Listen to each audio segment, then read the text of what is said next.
Oh. Are we doing season 3? I guess we are. I guess we are. It's the Smokin' Poetry Podcast. I'm your host, Mike Harris. Nice enough to help me out, co-host for the day, is Andrew Ingram. Hi, everybody. And we're going to have more music, more stories, more all kinds of things with Faerret. And you don't go by your last name usually, right? Do we just say Faerret or just full name? We'll just use Faerret. Just Faerret. All right. So why don't we just start the show with season 3? Why don't we talk about Faerret, since that's what we're here for? What kind of stuff are you doing? All kinds of stuff. I just finished a video game, actually. Making a video game. There's a bit of a difference of playing a video game. I didn't finish playing a video game. Well, I did, actually. I just finished Persona 5, if anyone's interested in that. But I finished creating a video game called Faerret Fantasy. And the soundtrack is out on Spotify as of yesterday, so you can definitely check that out. Yeah. How did you get into making a video game? Because Faerret's my roommate, and I saw this man turn into some sort of wide-eyed, manic workaholic for about 3 months making this thing. It was like he'd just be in his basement, hunched, not even on a laptop, on a tablet, just typing away, coding. He learned to code. How did this come together? Basically, the same way like everything starts with me. Like I started off just making a bunch of songs that were inspired by video game music, and once I had a whole soundtrack worth of songs, I was like, oh, this needs a video game to go along with it. So I went from knowing nothing about like programming or video game creation to teaching myself over YouTube and stuff, just so I had a video game to put my songs to. Now, video game can be. There's a lot of kinds of video games, so I've heard. Yeah. Why don't we describe what kind of game is this? Yeah, what is it like? I mean, it's not like The Last of Us or something. It's like it's a 2D like turn-based like RPG. It's really inspired by like Final Fantasy and Dragon Quest. Like I played a lot of those are my favorite games. Like my favorite video games are all like JRPG, like Chrono Trigger, that kind of thing. So that's the kind of game I tried to make. I want to add more to it though. Like I'm learning how to do like platformers and like more like Super Mario kind of stuff that I want to have some levels like that in there. I have like a couple of side-scrolling levels. Yeah. But it's a whole thing to like when you're doing platforming, because like you have to think about everything as like an if-then kind of thing. So like if you're facing to the right and you press the jump button while also holding down an arrow, you have to write a script for like what happens. Jesus, man. And that's like it's a lot of that. That's the tedious. Why do you part. do this to your? I mean, it's cool. Like I like the game. I really like the soundtrack. I think I mean I'm proud of you. I guess. But like why? You guess, but why? Since I was a little kid, every idea I've had in my head, I want to make it into reality. Right. So that's why I taught myself how to paint. I taught myself how to play music. I taught myself how to do everything. And now I've taught myself how to create video games so I can make the video game that's in my head. And one thing I noticed the one time I saw the little bit of it at your house is you're not using like the swords and bombs and explosions. It's like the magic flute and things. Is that kind of? Yeah, I wanted to make it kind of music based. So like instead of like your regular weapons, you're using like instruments, and then those instruments have like magic powers associated with those instruments. So yeah, I really like it. I like the rhythm game aspect to it as well. Have you? I mean, that's still in there, right? You yeah, didn't take it out. I have like a couple like mini games. I'm trying to like, and I'm still like, the demo is out now. You can play it for free, but I'm still adding to the game. It's gonna end up probably being like a 10-hour game. Yeah. when How long is it done. now? Not how long you take to finish it, but how long does an average person? I think take to right finish it? now it takes people about 3 to 4 hours to finish the demo. So you want to double it? At least, yeah, definitely. Jesus, man. Yeah. Speaking of new things adding into it, I heard about something kind of cool you did with the side quests. Well, what's that about? And Yeah, so Andrew's got a book here, Midnight Yeah. Thoughts, Ooh. with a bunch of short stories. And I put a couple of those in the game. There's a character you can run into at every tavern you go to called the Storyteller. And he asks if you want to hear a story. And if you say yes, he just reads one of the stories from Andrew's book. I'm putting my work everywhere I can. You know, we're I just got to get on TV now. And it's appropriate. There was a story in there about like comparing like Twitter discourse Yeah. to Yeah. to like fantasy, like I don't know, medieval stuff or whatever. So it tied in pretty well. That I was really insecure about that story too, because like allegory can go so wrong, you know. I love Narnia, but like Tolkien hated Narnia because it's all allegory. And it's like allegory is crass, and it kind of is. So I'm glad it like fits in places, because I was a little insecure about that one. So now we have an extra spot to find the book. Why don't we tell everyone while we're at it, yeah. where are all the different wonderful places that you can find this book? There are a bunch of places you can find this book. You can find it The Boring Way is on Amazon. You can get it on Amazon or for Kindle. It would be nice if you did that, because that's really the only way I get paid. All the other ways, let's see. You can go to a bookstore in Colorado Springs, and there might be one hiding on the shelves. Now, I did not. The bookstores have not purchased books from me. They just somehow appear. I don't know how that happens. They just wind up on the shelves of bookstores around town. And then I have a podcast where I've been reading a story every week for the past couple months. There are 16 stories in the book, and I think it's going to be 18 episodes, because a couple of them are too long to do in one episode. But we're coming up on the end of that. I don't know when this is going out, Mike, but I've got an episode came out today, and I've got 3 more stories and 4 more episodes.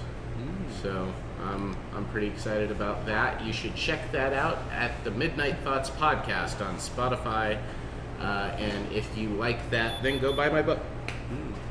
I guess we'll get more to our guest a little bit. Yeah. Now, we were talking about music also, and music is part of the video game. Not to talk, we're going to move on from the video game a bit, but what I wanted to ask, what is the music writing like for the video game versus regular writing music?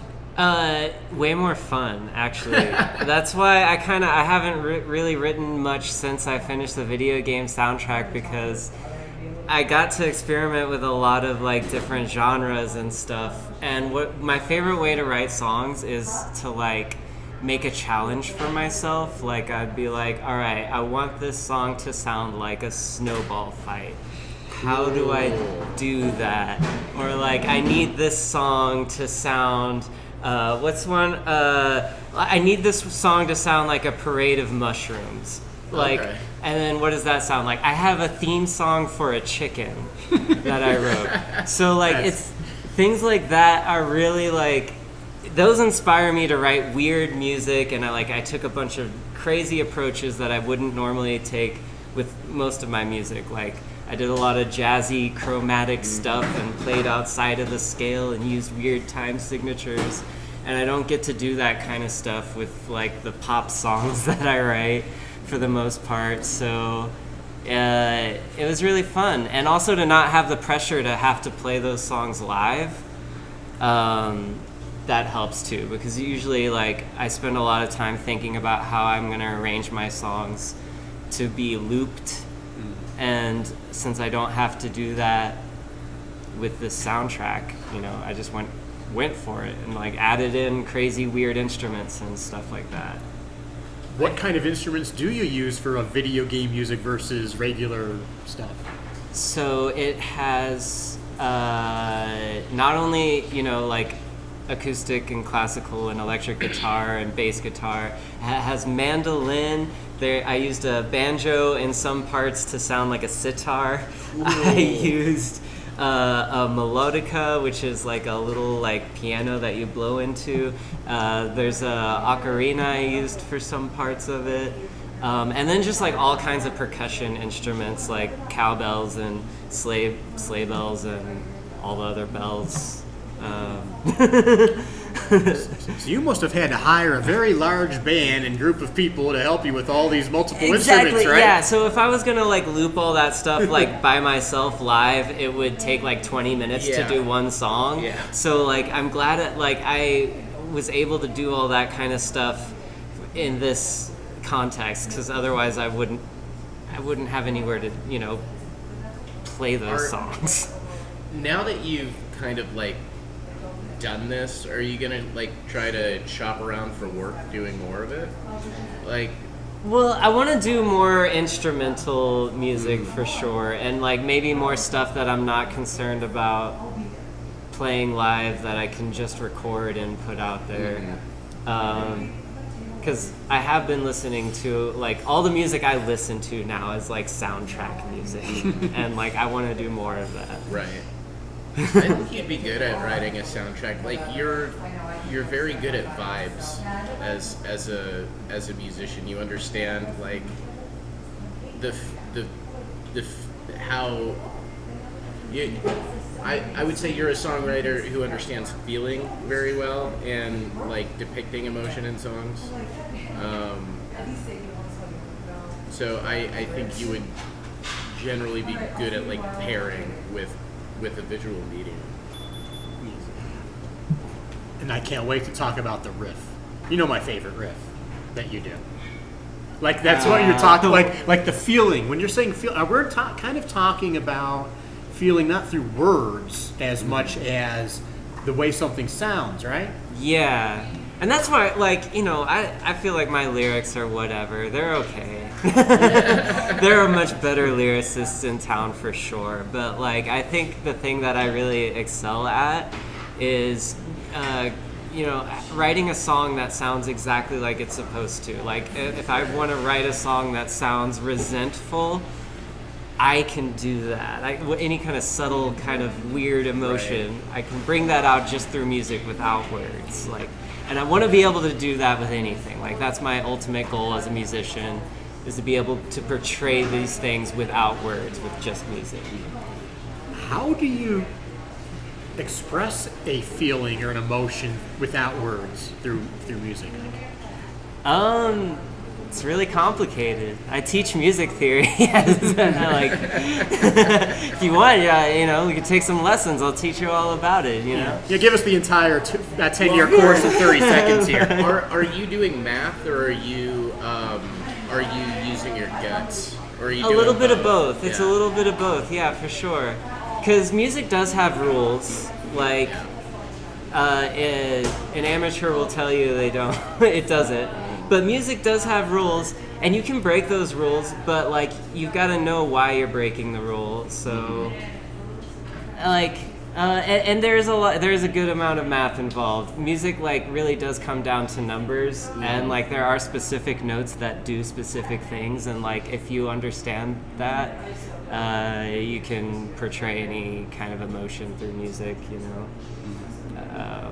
You know, for a second, though, when you're saying there's rules, but we break the rules, I thought you were talking about my other profession. I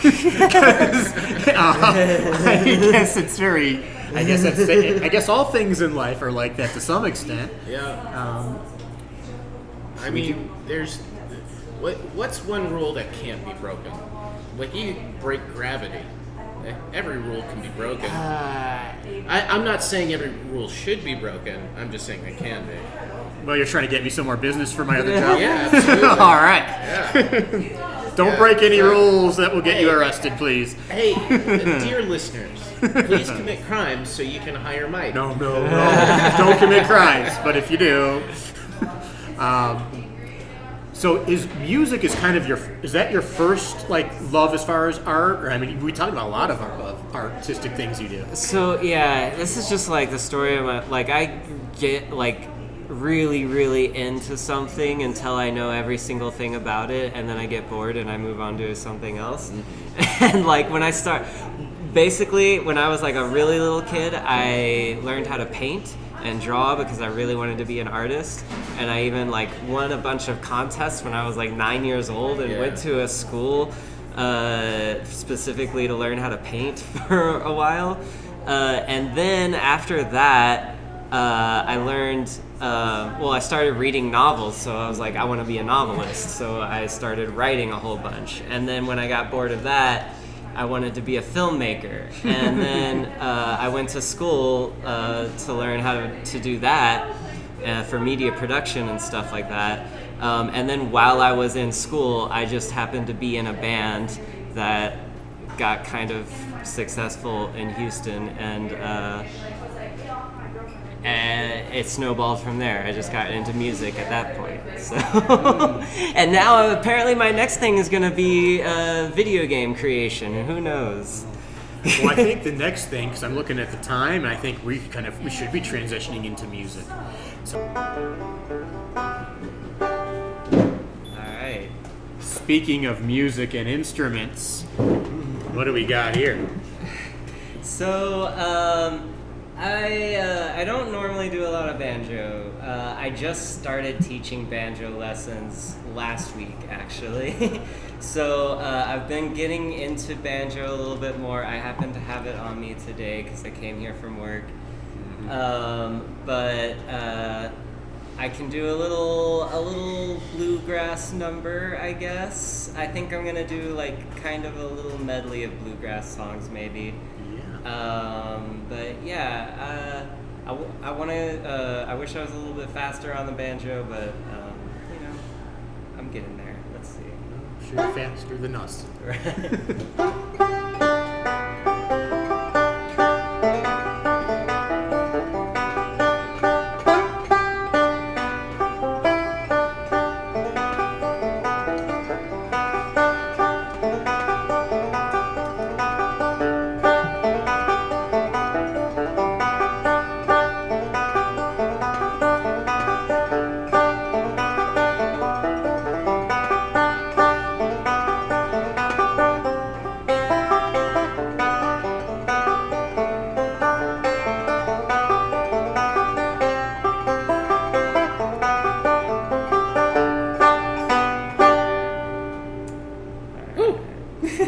Is that something? Who wrote the tune? Is that like? Did you write that, or do you pick up something this else? is like I don't even know. I think this is just like one of those songs that's like a folk song that's been around forever. It's Cripple Creek. I have no idea who actually wrote it. It does sound like you're hanging out by the water with a frog, you know. It's like a lazy day. Yeah. I don't know. I guess I don't actually like listen to a ton of bluegrass, I guess, but I have an uncle that's in a bluegrass band, and he's like the only other musician in my family, so. Okay. It was just chairs the whole time. Oh, but let's try to be. You look a little too big. In other words, Andrew, can you slide the chair back a few Do inches? I look too big? You look too big. I look too big. You look too big. As we are back from the intermission, and Andrew is trying to look extra big with the dimensions here to intimidate or impress. I don't know. I've been trying to look smaller, man. I should you go stand by the door? Well, let's all look even and normal. And we were just talking about our OCD, basically, and how you were, after you yell, getting on me for all of my perfection stuff before, as we were trying to set things up. Yeah. And we were talking about getting music out and other art out. Why don't we talk about that? Right? Because we were just talking about you were talking about your banjo, and you're like, did I make a mistake? And I didn't hear it.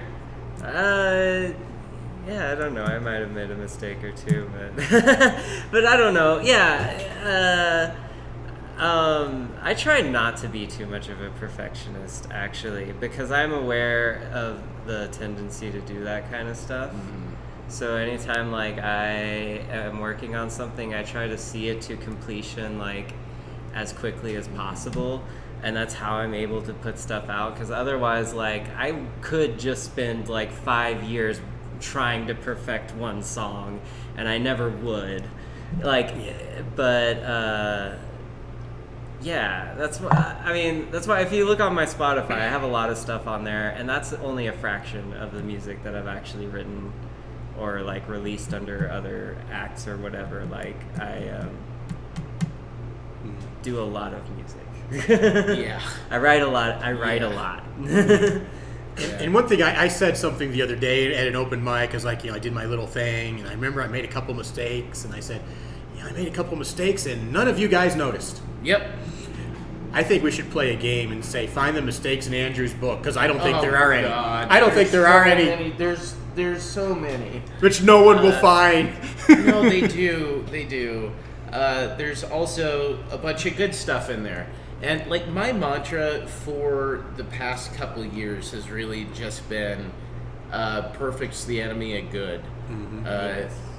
If I'm not competent enough to make perfect art, like I don't think that exists, but like, I can make some really cool shit, but I'm not, no one's ever gonna see it if it's gotta be perfect, because I've got ADD, PTSD, and a GED. It's a miracle I can READ, much less write. So I think the stuff I make has value, but it's never going to be perfect. And nobody likes that either. Yeah. Honestly, like, people don't want to see something that's perfect. They couldn't care less about that. I was going to say perfect art is an oxymoron. Right. It doesn't make sense, but it's something I want it to be better. Like, I don't know. How do you finish something and just feel like fucking nailed it? Mm-hmm. Do you? Because like sometimes. Rarely, every now and then. It happens so rarely. And then you're wrong. Like, if you go back and look at it, you're like, oh, never mind. Right. One thing I have noticed, I know we all have our different kind of fears, or for lack of better words. When I will write things and feel like it is perfect, I do feel like that. I feel like I nailed it with my poetry. Yeah. But when I stand up and I perform and I walk off, I'm always like, that wasn't very good. And then people will come up in the crowd and tell me it was great, and I'm like, really? Yeah. Yeah, I guess I do feel that way more about jokes. I really can't take a compliment when it comes to comedy at all, because like all I focus on are the mistakes I made after the fact. But like, not in a beating myself up way, just in like, I enjoy making it better. So somebody's like, oh, you had a great set, and I'm like, whatever, I did the, but like typically people think I'm like being self-deprecating or disparaging myself, and I'm not, but I think it comes across that way for sure. Well, I feel like I feel the same way. It's like I could have what you said is exactly how I feel a lot. And I have noticed with this new life I'm doing, and now that I'm doing my own kind of video editing and clips, it is so much easier to make clips of my guests than to make clips of myself. Yeah. It is so hard to do of myself. Oh man, try making a podcast that's just your own fucking voice. Yeah, try That's listening. Oh god. Try listening to yourself sing in 3 different harmonies and layer them on top of each other a cappella. Well, I'm not can't singing, even but check out the karaoke other that. show. I do talk all by myself in most Yeah, of those well, that's episodes. true. But I'm not doing an artistic kind of performance, which is very Are different. you doing a lot of editing on that one? Not as much. Yeah, I mean that because I've never done as much editing for podcasts as I do now. Just because one, I do a podcast where everyone's drunk, and two, I do a podcast where I'm reading out loud. So every time I stumble, I have to fix it. I like the raw, unfiltered thing, so all our screw-ups, Yeah. I think everyone needs to see. And I think that for a show like this, that's absolutely the vibe. That's the right vibe to have. You mean screwing up? Yeah, absolutely. Yeah. Okay. I'm not being very funny right now. Well, someone's laughing.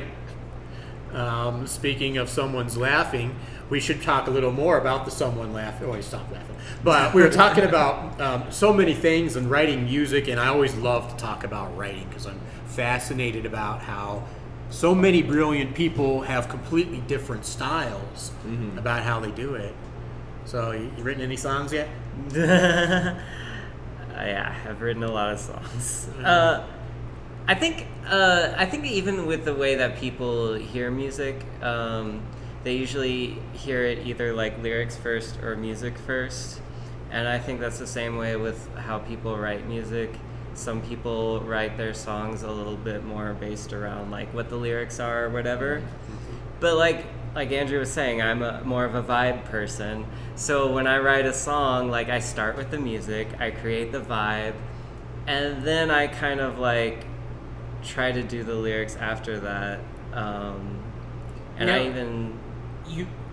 We were talking a little bit about this, but do you generally, when you're writing the music, do you know what the song's going to be about already? Like, do you know what the lyrics are going to be about?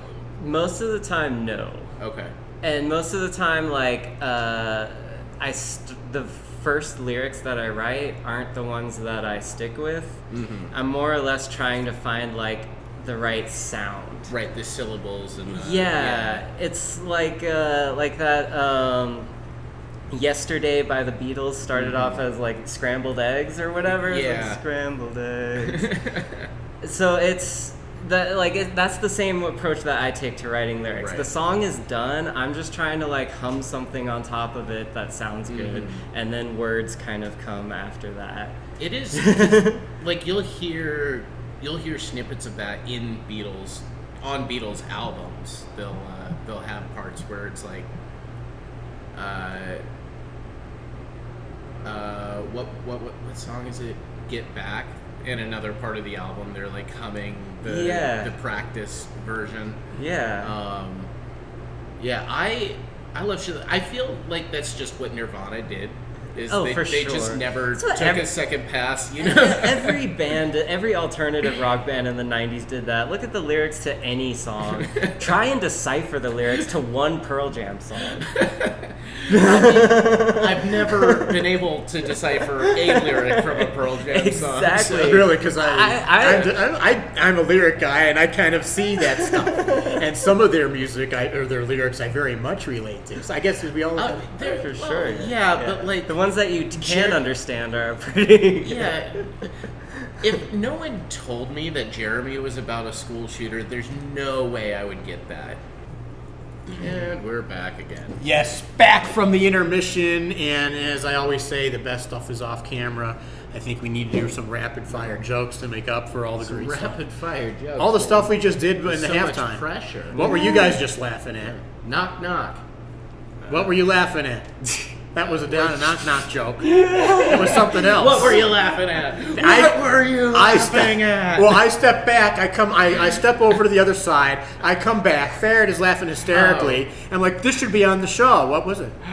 I was talking about banjo tutorials on YouTube. Okay. What's so funny about the banjo tutorials on YouTube? Because you would expect, if you're looking up a banjo tutorial, you'd expect it to be taught by like some like hillbilly guy with like one tooth, but it's always like some, it's always some like NPR hipster, and they're like, all right, we're going to play the bluegrass standard, Boil Them Cabbage Down. And it sounds real out of place to be learning like all this like, I don't know, bluegrass hillbilly stuff from like some. Does it feel like cultural appropriation a little bit? It does. It does in a weird way. Yeah. Oh no. Oh, the lights went out. The lights. Oh, well, that's another break. Well, it's fine. Let's do it without the lights. Without the lights. All right, we can still see us. Yes, it's smoking poetry after dark. That's Ooh. After dark while the sun's still on. There you go. And then the other thing that you thought was funny, because you were trying, and we're not going to get into it because for the reason of the punchline, but you were getting a little. Oh, you want to do dirty stuff. I guess. I don't know. I don't have much of a filter. It's hard to tell what's appropriate. But we anymore. But we can't do the dirty stuff Yeah, because someone's mom is watching. Somebody's mom is watching. So I don't know. We have to I be think relative. somebody's mom might be cool. Someone's is, but we're going to be relatively cool here as far as relatively clean. Yeah. And we'll save the extra stuff. But anyways, back to my awkward transition of let's talk about music and writing and stuff. How many songs have you written? Oh, over 200 for sure. In fact, it might be even more than that because for the majority of a year, I tried to write a song every single day. So there's all of those. Plus, I was in a couple different rock bands that I wrote music for. Were you doing that on like? Were you releasing those every day as well? I was going to, but that ended up being so much work because, just mixing and doing all that stuff. I mean, I know, like I've seen people who do that on social media. As like a gimmick, but they just play acoustic guitar and like write a funny 30-second song or whatever. You're like, that's not how you work. No, I think I'm a musical maximalist. If you've ever seen me at an open mic, you know exactly what I'm talking about. How many do you even know how many instruments you've learned to play, by the way? Yeah, so I can play any fretted instrument. Any what instrument? Any string instrument with frets. Even if I've never picked it up before, I can figure it out. For those of us who are not musically inclined, what in the world is a fret? So you know on like a guitar or like a ukulele or a banjo, how they on the neck it has those little metal pieces in there. Bumps. Yeah, those are frets. Okay. And as long as an instrument has those, I can figure out how to play it because every fret is basically a different note. I won't get into the details, but that's for your course. Yeah. But basically, if you know how to figure that out, you can figure out any fretted instrument. And you do some non-fretted instruments as well? Yeah, I play a little bit of ocarina, I guess. I could play an ocarina. What is an ocarina? It's like a little flute, I guess. Did you ever play Zelda? Yeah. Yeah. In Ocarina is what he plays in the one with the fairy. Nice. Ocarina of Time. Okay. So it's like a flute, basically. Yeah. Yeah. I mean, and I can also play, a keyboard, a piano, or whatever. You play a little bit of drums. Yeah, I can hold a beat for about like 2 minutes. Probably understating it. Long enough to make a loop. Yeah, exactly. Any particular reason you like to write, or like that inspires you while you do this?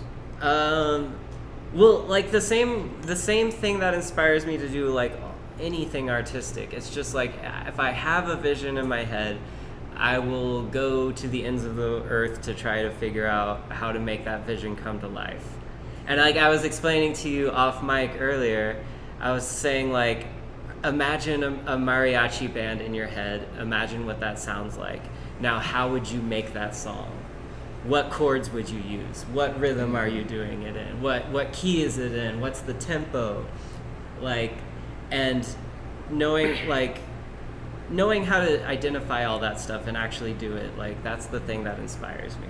This sounds like a challenge, like someone like could throw out something and say, pick out the instruments. Is that something you like to do? Yeah, oh yeah, for sure. Like, and I love writing. I've written like symphonies. Actually, I've written music for entire orchestras because I really want to like just experiment with all that stuff. Like, just to know what it's like. To be like, can I write a part for a cello? Is this actually possible?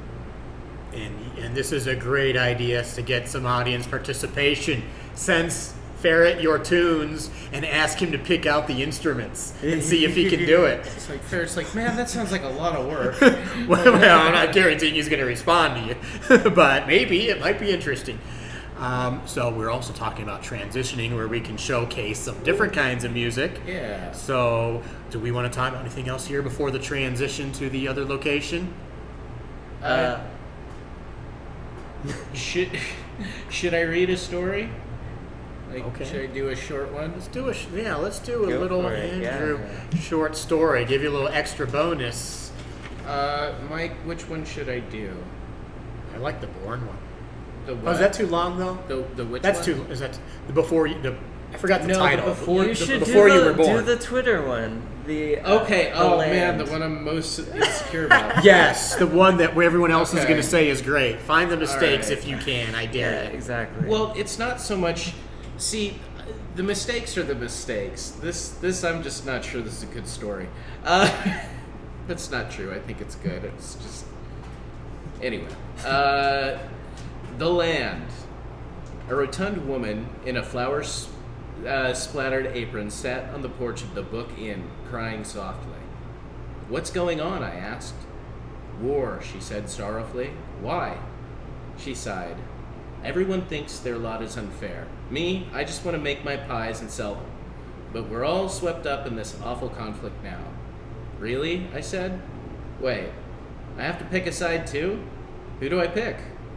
A warrior galloped up on a fierce white stallion, armor gleaming, her hair flying wild and red behind her. "Stand with us," she said. "Stand against the tyranny of trolls. Stand up for the weak and the defenseless, those who have less than you. It's your duty." As if on cue, a troll slinked from the shadows, sneering, leering at the warrior with lust and derision. "Oh yes, stand with them," he scoffed.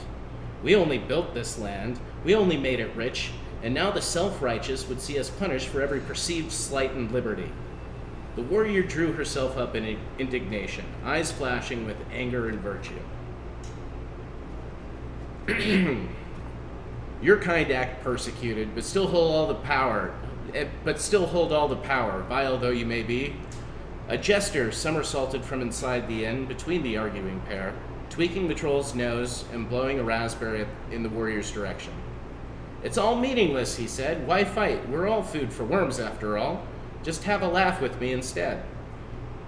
The warrior and troll just glared at the jester until he shuffled back into the inn and continued their fight. "What power do I have?" the twisted creature demanded. "Your kind have seen to it that mine are scorned at every turn. My existence is purposeless and lonely thanks to your efforts to ruin my kind's good name." The old woman sighed again. "We could all just get along if only—" "Your kind holds every high office," the warrior cut in, "and most of the wealth. When you commit crimes, they are swept under the rug. And still, you disgusting, misshapen, tiny-dicked— Maybe we should refrain from personal attacks," the old woman said. The troll growled and drew a wicked knife. "I will find your address and murder your whole fucking family, you fat lesbian whore." "What you doing, babe?" I look up from my phone and blink. "What'd you say, sweetheart?" My wife sees my eyes drip back towards the screen and rolls her own. "How long have you been sitting there scrolling?" I shrug. "I don't know, half an hour, 45 minutes? There's a flame war on Facebook right now." "You've got to take a break from that thing," she says. Do you want to help me make dinner? I got stuff for tacos. I glance back down at my phone and grimace. Sure, babe. Sounds good. I leave it on the table and follow her into the kitchen. Yeah, that was The Land. Woo. Thanks. We're having multiple art today, different kinds of things, all kinds of people, and now we are going to transition to another location where we can do some other kinds of tunes. It's a second location podcast, guys. Yeah. This is the big time. Extra special. We're back and we are recording from my friend's basement. Little tribute to an old friend who had a line there. And Andrew is still okay, I assure you. He is literally just unable to get out of the couch. Mm-hmm. Can we get a proof of life? Yeah, I am in fact alive. All right. And now we're going to show proof of amazing music. So, without further ado, Faerret. Woo!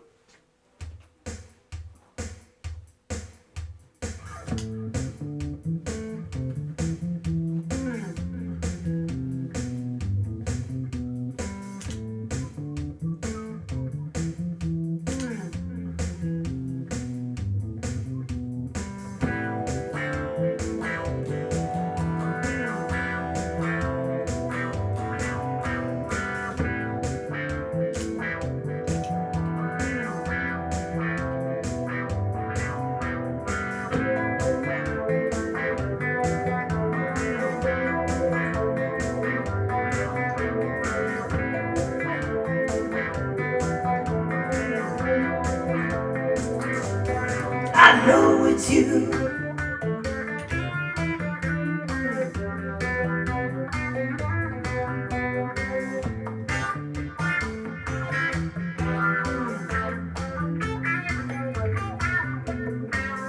I know it's you from the look in your eye.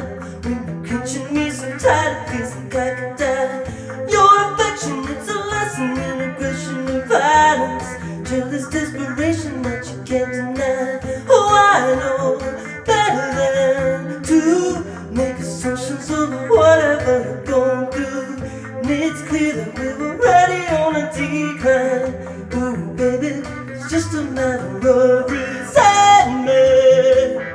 Eats us up inside. Apology appears to be another strategy, another way to lie.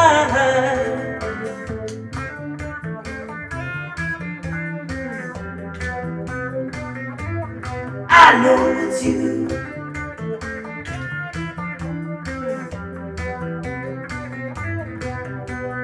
In the black and white night, now I'm running in slow motion.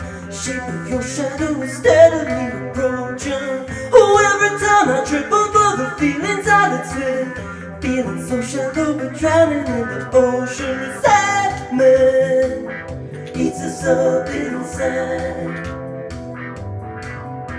Apology appears to be another strategy, another way to lie.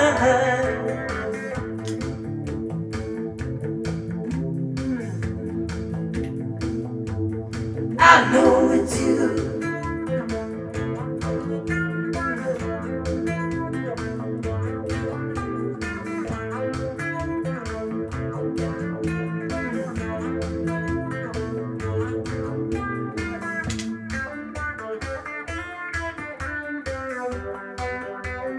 Just a matter of resentment eats us up inside. Apology appears to be another strategy, another way to lie. Don't get confused, darling. It's better than it ever was for me, 'cause I see exactly what's hiding in my way, and I know it's you.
Yay! Yeah, there's about 3 questions I have, and the first thing I'm thinking of is I want to get a look at all this equipment here. Can we like briefly to talk to people about what is all this stuff? Yeah, absolutely. I'm gonna point the camera. Actually, here I'll demonstrate it as I talk about it. Okay. So, You know what? I'm gonna. Let's do it.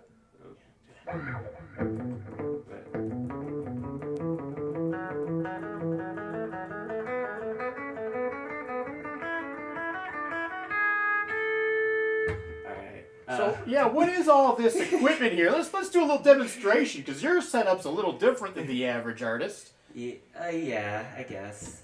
A lot of people like talk about my pedal board like it's got all this crazy stuff on it. In my opinion, it's kind of streamlined. But all right, what is this we're looking at here? All right, so here I'll go through them one by one. They're pretty basic. So first of all, you just got your wah pedal here. And the thing I like about this one is that with most wah pedals, you have to step on it twice to activate it, and then you can wah, and then you step on it twice to deactivate it. But with this one, it just activates as soon as I start pressing down. And what would be a without comparison, like as far as what that does to the sound? Here's this riff.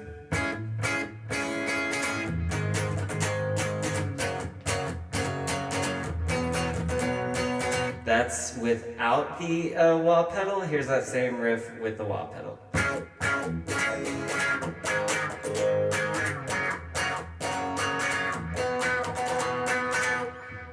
What about the rest of the other side of this board here? This one is actually the most important pedal, but kind of the most boring for the non-musician.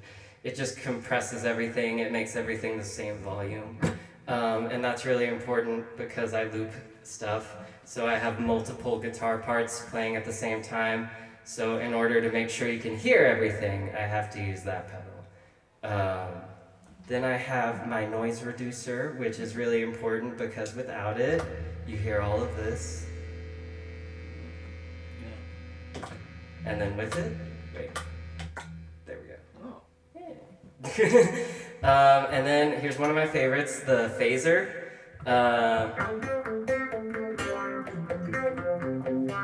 It kind of sounds like the wah. It makes everything really funky and sort of like wavy sounding. So some of them you have to hold at the same time, and some you just press and come back, or are they all? How does that work? Well, just the wah pedal, I have to hold it with my foot, but everything else, I can just press it and then come back to it. Got a distortion pedal. Well, it's an overdrive pedal. And other than that, the most important one is the loop pedal. Oh wait, actually, before I talk about the loop pedal, I have this harmonizer right here. This does crazy stuff with my voice. And I can actually do all kinds of harmonies with it. Like, this is the one I normally do, but I could also do lower harmonies if I really wanted. This just makes me sound straight. This is what straight men sound like when they talk. Only you can say that joke in this room. That's so funny. But other than the harmonizer, the most important one is the loop pedal. And this is the one where, this is what I really use to put together all of my songs, because I can loop a bass line.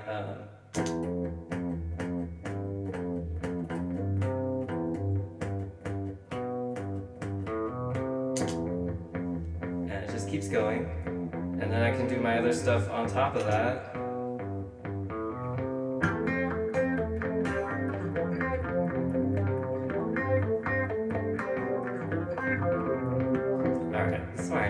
Drums.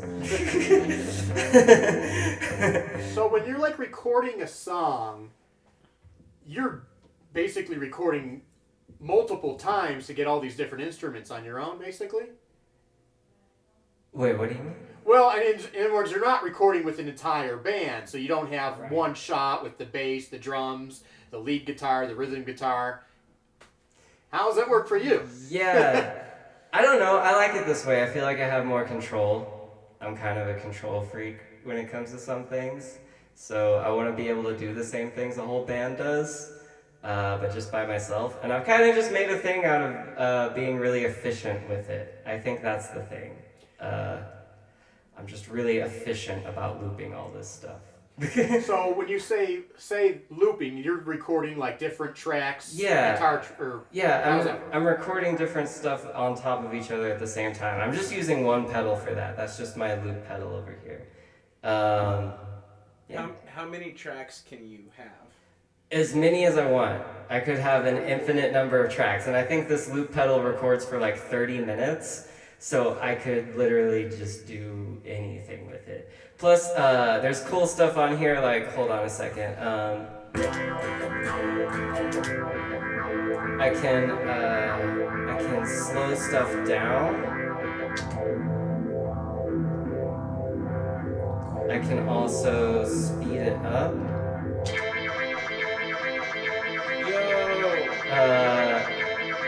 Get some really cool, like, That's awesome. techno stuff out of that. And then I can also reverse it. Add a drum beat to this and you're golden. It's not in the right tempo, but Jesus Christ, that's like a panic attack. If you were to break that down, because I cannot identify what the instruments are. We were joking about this earlier on the show about like what goes into that rhythm. What instrument? Like, I just use a guitar for everything I just did, but usually like when I'm doing a full show, I bring a bass and loop that. But I can get like pretty much any sound I want out of just those instruments. I try not to use any MIDI instruments at all because I don't trust software on stage. So everything is analog. But other than that, like, yeah, it's just a guitar and bass. Would you? I mean, it's a pain in the ass to lug around, but would you bring like a keyboard for some shows? I might start experimenting with that. It's just like another. I don't want to add one more more things. thing. Yeah. well, do we want to show off some more? Let's talk for a little bit. Oh, okay. Let me get a readjust here. Yeah, I don't know. There's other stuff. I don't need gimmicks. We're back to the couch. And we had some other questions. Like, you were talking about earlier about the writing process and how you can, like, almost see music, and you had a great example. Yeah. Well, I was just kind of explaining how I'm finally at this point where I understand music enough to where when I hear something in my head, I can kind of see the sheet music for it. I can see how it's notated. And so it's really easy to write songs now because if I hear it in my head, I can write it. So it's kind of like people talk about how Beethoven kept writing music after he went deaf. Mm-hmm. And that's how he's able to do that. He just understands how music works. So even if he can't hear it, he knows what it'll sound like. And that's my ultimate goal that I want to get to. And I feel like I'm pretty much there. And the other thing that song reminded me of, what was the name of that last one you did? Resentment. And who wrote the lyrics on that one? Me. Yeah, that's what I thought. Because I heard you say something about not being so good at writing, and I heard some pretty powerful words in there, aside from the music, about apology. Yeah, I mean, and that's that song's pretty. I mean, it's pretty personal. I wrote that one about my divorce, so it's kind of. I mean, yeah. Honestly, it's not even like poetic or like that metaphorical. I'm just pretty much saying exactly what I was feeling. because it reminded me. I have some poems where I talk. I use the promise turn into lie, and then I was listening to those lyrics. Like, that sounds like my stuff almost, except that you got some other cool music and you're singing pretty cool too. It's nice how you can like.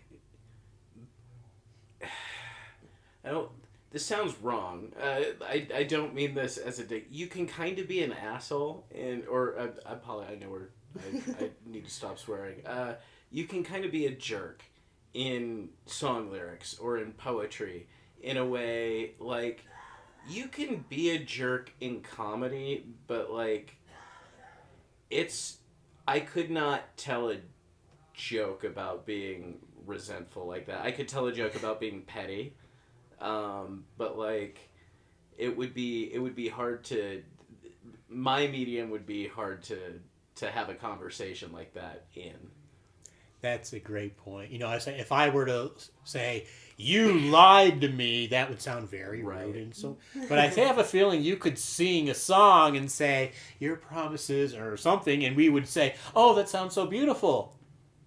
Yeah, I mean, this is like, it's literally the words that I would be screaming at my ex, but I just sing them instead of screaming them. Yeah. It's literally. Well, and it's one of those things, like, people don't always know what songs are about. Like, people, like, R.E.M's The One I Love, a bunch of people have got, that's like their wedding song. Right. And, their first dance song, whatever. And he's like, that's, like, about being a terrible person, right? Mm-hmm. It's like about treating people like garbage.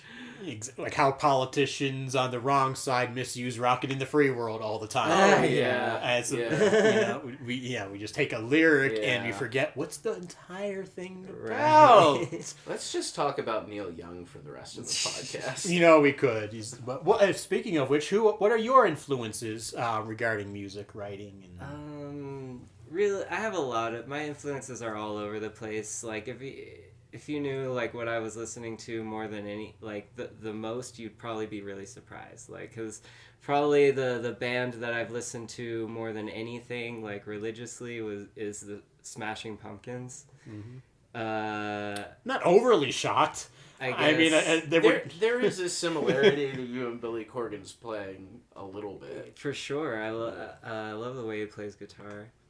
But then, I mean, like, there's also, like, I'm really into, like, electronic, kind of, like, dance music a lot, too. So, like, The Knife is a group that I am really into and has had a big influence.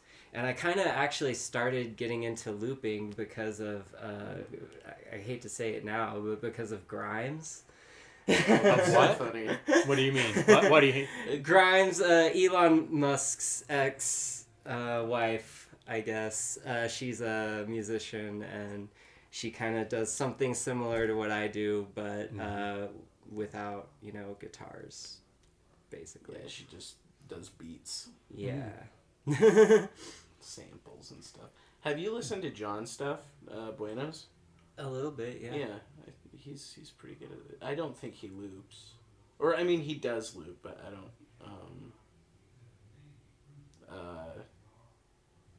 Wow, I got...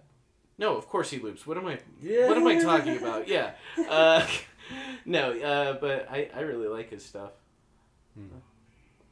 Well, at what point do we want to loop to some more stuff?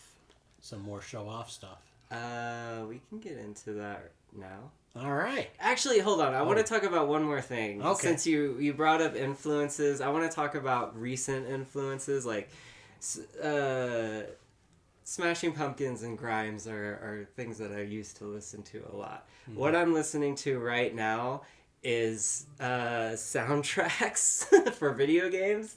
So I want to shout, and also I'll get into it. But first of all, every Final Fantasy soundtrack is amazing. Nobuo Uematsu is a great composer. Everything he's ever done was really great. Also, the Persona 5 soundtrack by Shoji Meguro is one of the greatest things I've ever heard, and it's going to be stuck in my head for the next 20 years. And also, there's a whole genre of music called city pop. It's like Japanese guitar jazz. And there's a band called Cassiopeia that I really love. They're like an old, like 70s and 80s like Japanese funk band. And Masayoshi Takanaka is a really good guitarist. So I'm listening to a lot of Japanese jazz right now. Yeah. That's pretty cool. I gotta look at what you said. It's called city pop. City pop. Yeah, it's like Okay. it's a broad genre of Japanese music that's like just kind of like jazzy, loungy. I'm into it. Are there lyrics or is it? Yeah, I mean, and it kind of depends a lot. Like the stuff I'm more into, like Cassiopeia and Masayoshi Takanaka do a lot of like instrumental stuff. But there's also like a lot of city pop like vocalists. I'm not as into them, so I can't really name any off the top of my head. Yeah. Well, it's hard when you don't know the language. There's some like Japanese like punk bands I like, but I have no idea what they're singing about. They could be total capitalist sellouts, and you would have no Yeah. What dirtbags. How dare you trick me by not speaking the same language as I. I've seen some of the songs with the subtitles, and they're usually not. Well, I don't know these particular groups. They might be very meaningful. The thing about sometimes they're not always. a lot of Japanese bands, the lyrics in their songs are like really just nonsense. Most of the time, it's just like poetic sounding nonsense. I have observed that with the subtitles I have seen, but they're not all. Certainly, there are many very deep, meaningful ones, which I've also heard. Yes.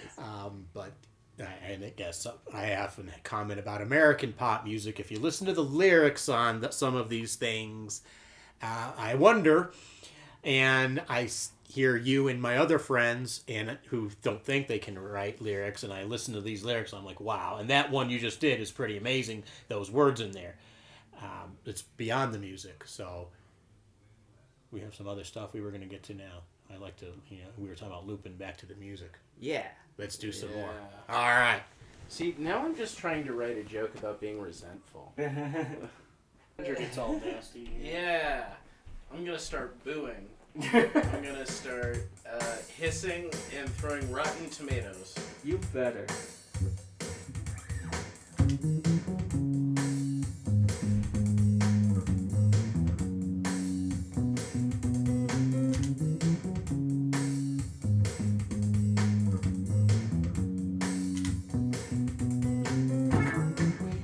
I did it again, so whatever. I'm just gonna start over right here.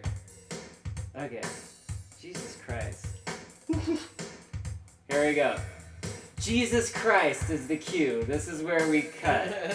All right. You cut right before that.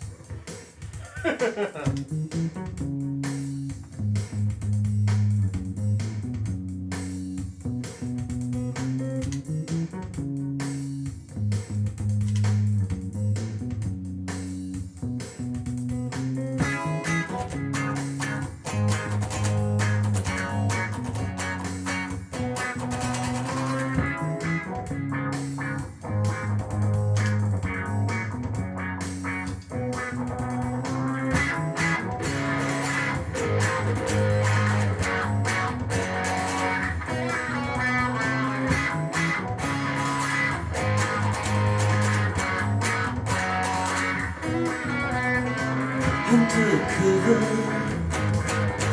hide your true colors beneath the red navy. But you're a marine baby, yeah. And you smile like a friend till you shackle my hand. And you might just take my life because I'm so wrong, it's right. Does the punishment exceed the crime when I'm bleeding out with a bullet in my spine? Now frisk me all over, touch me everywhere. Have me now, so pat me down. Frisk me all over. Well, I got nothing to hide. That don't mean that you won't try to shoot me down. Shoot me down.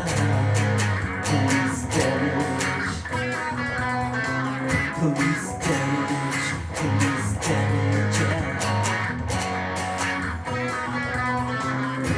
like a lover, you keep in your holster. Just another expressionless face on a poster. You're the one that has no feeling because you had to deal in death, and that's your feeling that says what you are really. And if I'm not the one that you can protect, then you don't deserve my damn respect. But frisk me all over, touch me everywhere, have me now, so have me down. Frisk me all over. Well, I got nothing to hide, but that don't mean that you won't try to shoot me down. Shoot me down. Police damage. Police damage. Police damage, yeah.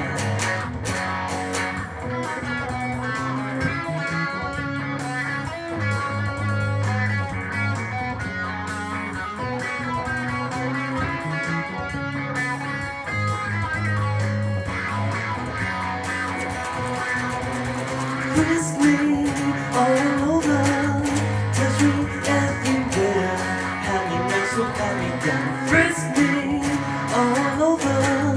Well, I got nothing to hide, but that don't mean that you won't try to shoot me down. Shoot me down. Police damage. Police damage. Police damage, yeah.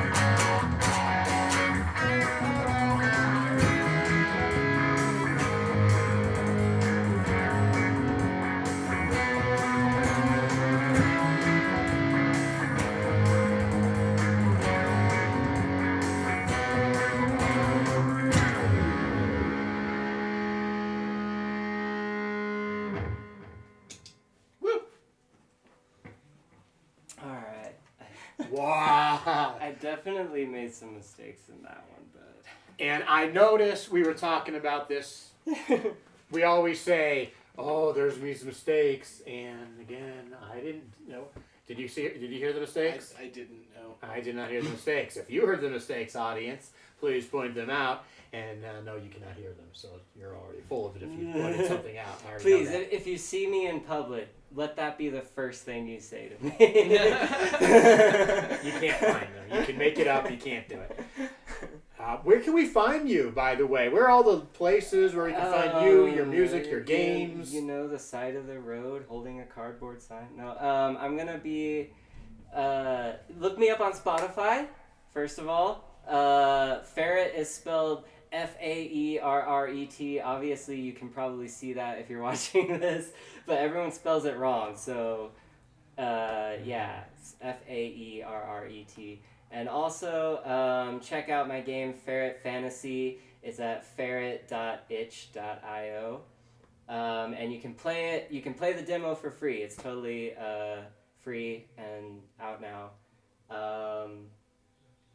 What else? We were going to bring your friend out. Oh, yeah. Hold on. Let me go get it. I stopped it. Hi guys, I gotta go. I love all of you. Listen to my podcast, Midnight Thoughts. Thanks. Goodbye. So where's the name here? What do we got here, and why do we call you Faerret? I guess it's just a nickname I got a long time ago, because I've always had pet ferrets. And I used to be in a punk band as the lead singer, and I would just kind of flail myself around the stage, so people started calling me Faerret for that reason too, and it just kind of stuck. What are these guys like as pets? Well, she's a very neurotic ferret, so she's more like a cat than anything. Yeah. But they're like kind of like a mix between a cat and a dog, and they're very slinky. She's kind of old though. She's I think 6 years old.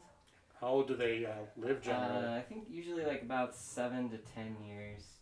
And she's also like females are a lot smaller and they don't generally live as long as the male ferrets. No. So, but she's much more well behaved and doesn't chew up my stuff. So that's. That's an advantage. That's a plus. And after the song Police Damage, we hear that siren out there. And I guess we're going to do one of your classics to close out here for the show. Yeah, so I'm going to do Girlfriend.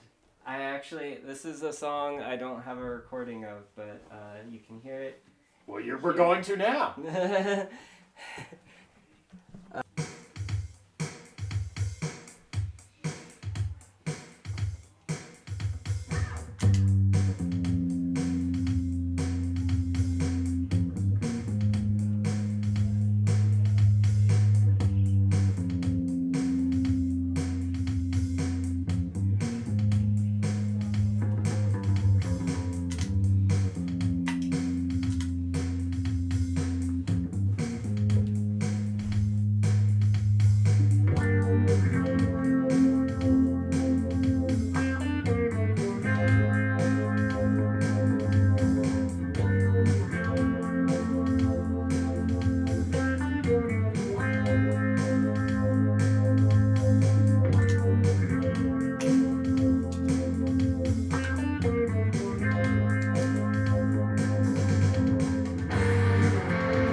Rest for a reason.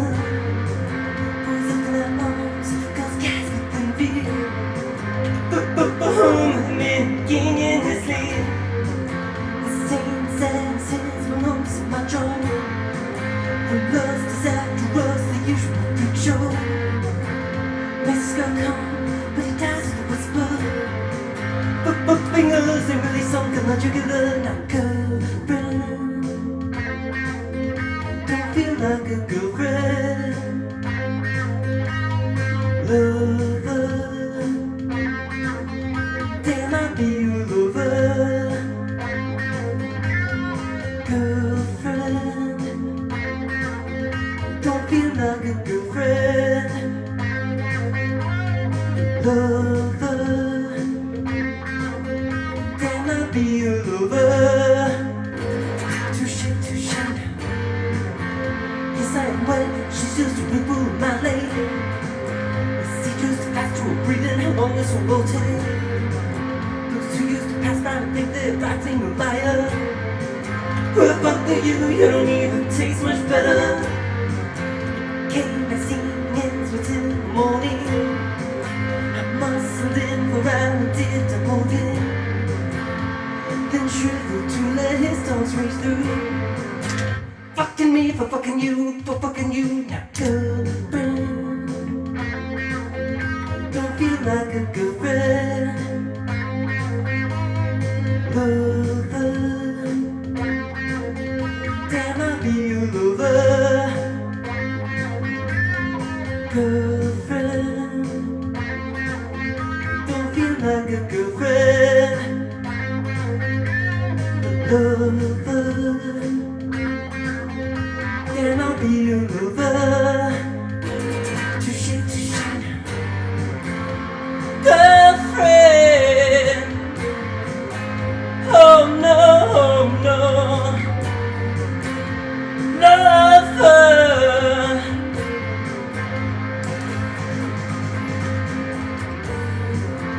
touche, touche, touche, touche.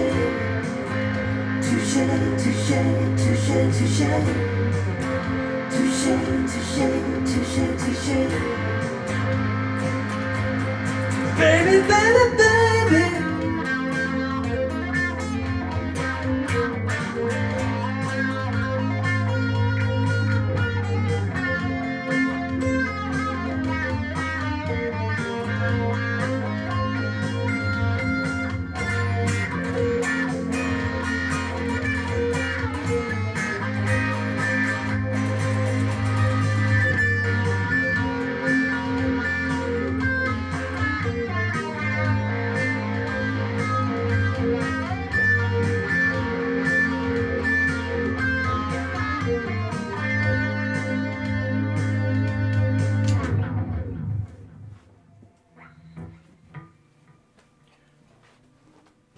Thank you, Faerret.